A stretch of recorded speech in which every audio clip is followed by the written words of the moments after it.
Bonjour, vous êtes sur le Eurogeek Mag and Music. Aujourd'hui, on va parler d'un film qui est vraiment surprenant.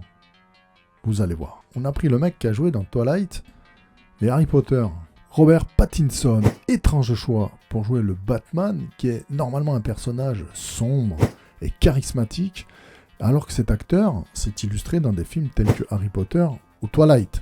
Romantique. Je rappelle que Harry Potter, c'est un jeune magicien, qui va dans une école de magiciens, ça parle de magie, et Robert Pattinson est un des personnages qui va l'affronter sur une compétition dans l'école.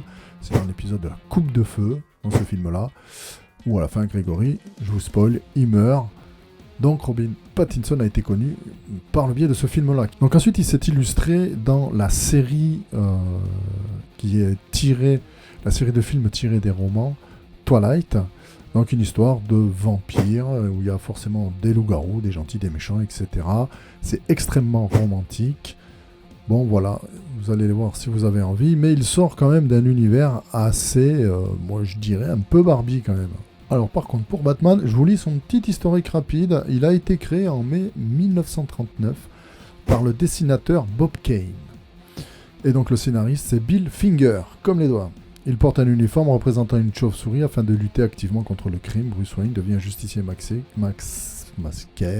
qui agit principalement la nuit. Alors Bruce Wayne, donc à la base, est un enfant traumatisé par le meurtre de ses parents, qui grandit entre le jujitsu et son majordome, ancien militaire, et donc avec des armes à feu. Autant vous dire qu'il ne fait pas à la base dans la poésie.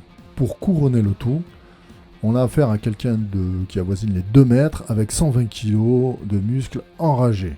Alors tout ça pour vous faire comprendre qu'on est loin du playboy sympathique. Alors le gars, il utilise sa propre phobie pour faire peur aux autres. Il a la phobie des chauves-souris, donc il se déguise en chauve-souris la nuit pour faire peur aux autres. C'est vous dire s'il est tamponné le gars. Alors jusqu'à présent, dans le film, le Batman, en fait, faut dire la vérité, n'a pas grand-chose à voir avec le Batman d'origine, avec le vrai Batman, qui est plutôt sombre. Là, ils sont quand même plutôt Walt Disney, grand public. Alors la preuve en est, dans le film où joue Heath Ledger, qui joue le Joker, et les producteurs, tout le monde s'est aperçu qu'il a eu un énorme succès, ce film, parce que les gens revenaient voir le film, pas pour Batman, mais pour le Joker, qui est un Joker fabuleux. Il a explosé Nicholson, tout le monde.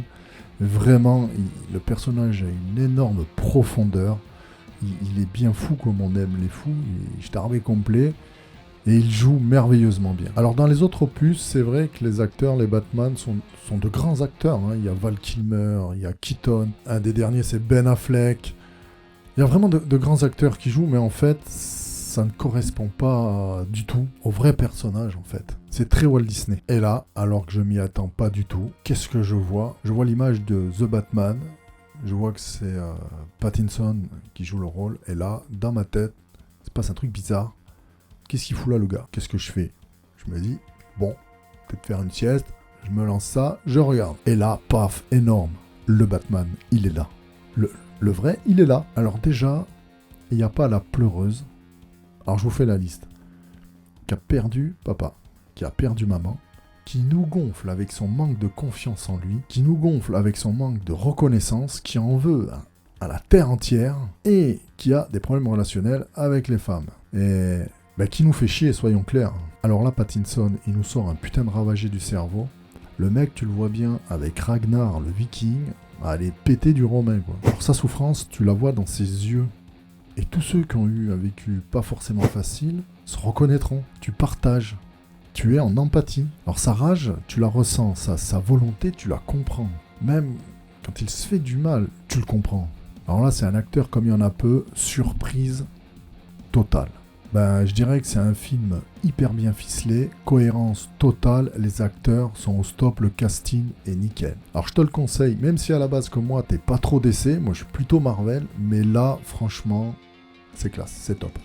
Un film qui vaut le coup. Alors à quand une Amazon cohérente, un Aquaman qui sorte pas des people, et un Flash qui fasse pas télé-réalité, tu vois. Moi, je te conseille d'aller voir ce film. On est sur le bon chemin, c'est le bon Batman.